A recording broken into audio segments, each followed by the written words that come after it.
I can't stop singing the Sunday song every Sunday. It goes like this. It's a Sunday, then it's a Monday, and then a Tuesday, with some sad tune coming from somewhere. It's a Sunday, then it's a Monday, and then a Tuesday. It's that dreaded fear of Sunday being the day which starts off the horrid work week. It's a Sunday, then it's a Monday, then a Tuesday. No, just stop it, man, stop being so weird. I get so weird on Sunday and full of dread as the thought of going back to work just fills me with horror. I try to put on the Friday song by Dubsky, and as I try to listen to the positive lyrics, it's a Friday, yeah, then it's a Saturday and Sunday.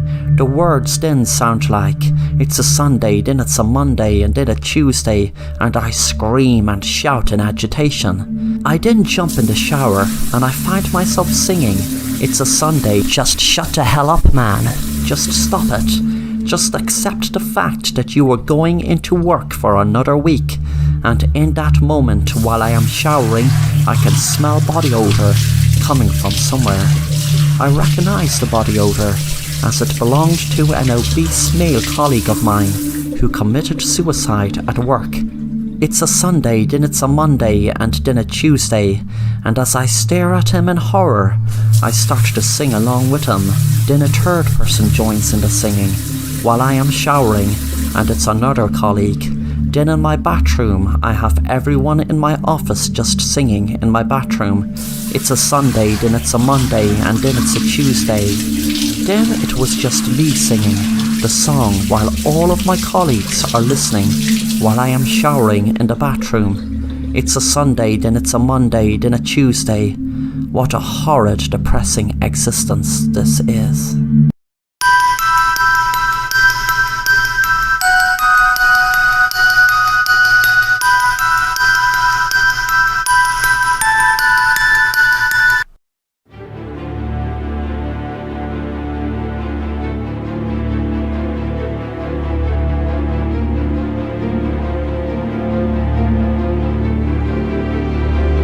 There were 15 Russian prisoners being held captive in a room in the 1940s, where there was a stimulant gas pumped into it to keep the subjects awake for 15 days straight. This experiment had the rule that if they stuck to staying awake for 15 days, they would be set free.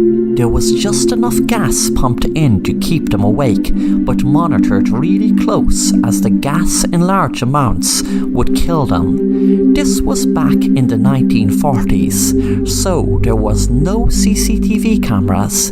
Instead, there were round mirrors that the soldiers conducting the experiment could look through.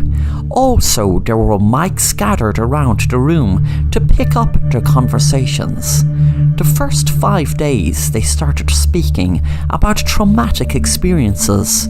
Then after 9 days they started complaining about their circumstances and why they were locked up in a room and couldn't go to sleep. The soldiers watching through the mirrors were stunned when they saw one of the men run up and down the room shouting at the top of his voice until his voice seemed to have gone. When it came to the 15th day, what the soldiers who conducted the experiment saw after opening the door would have an everlasting effect on them.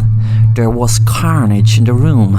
Most of the participants had mutilated each other or their own bodies, and the remaining people alive begged to be given more gas as they never wanted to sleep again.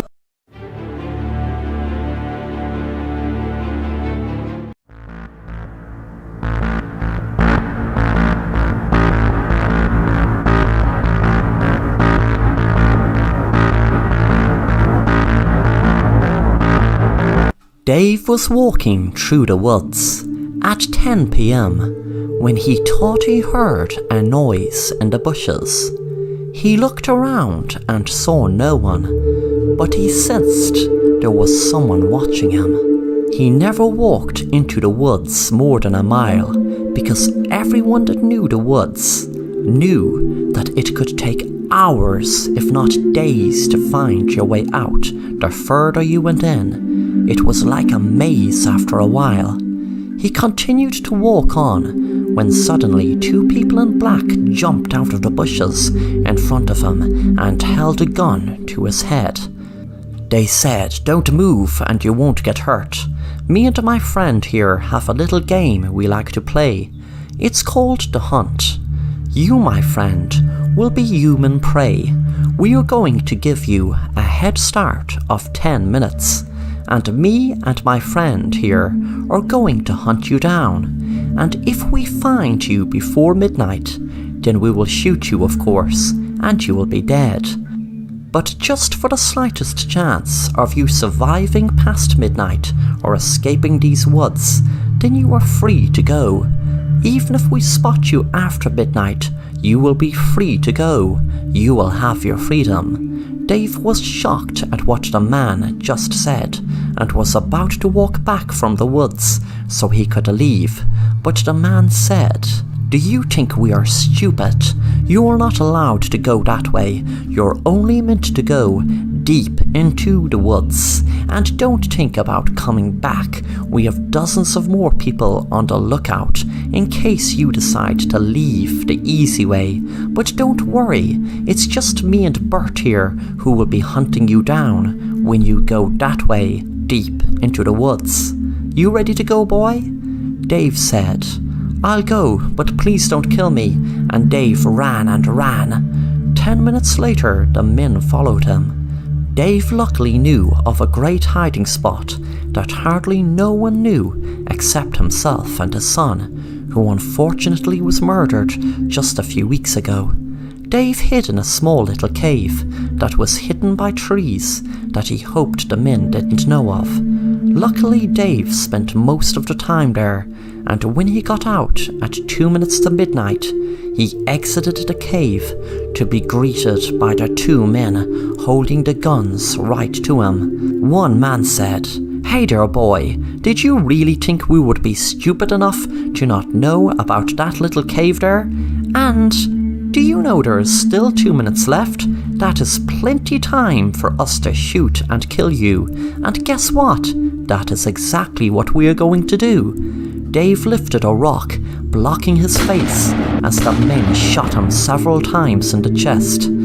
Dave fell down. The men walked over to watch him die. They looked down and said, "You were such an easy prey."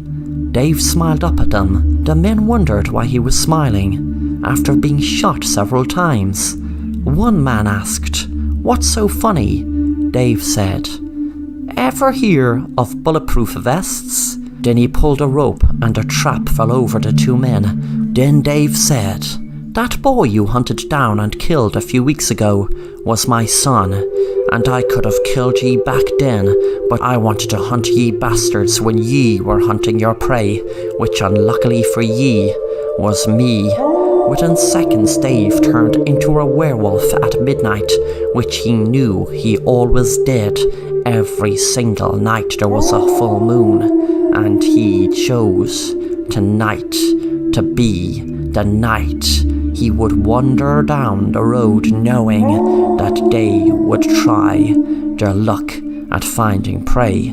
He prayed that they would be looking for prey tonight. As he turned into the werewolf, he released the trap and bit their leg, hand and arm off, watching them squirm in pain. Then he said, "I was your prey, but now let me pray for ye. Now I lay ye down to sleep.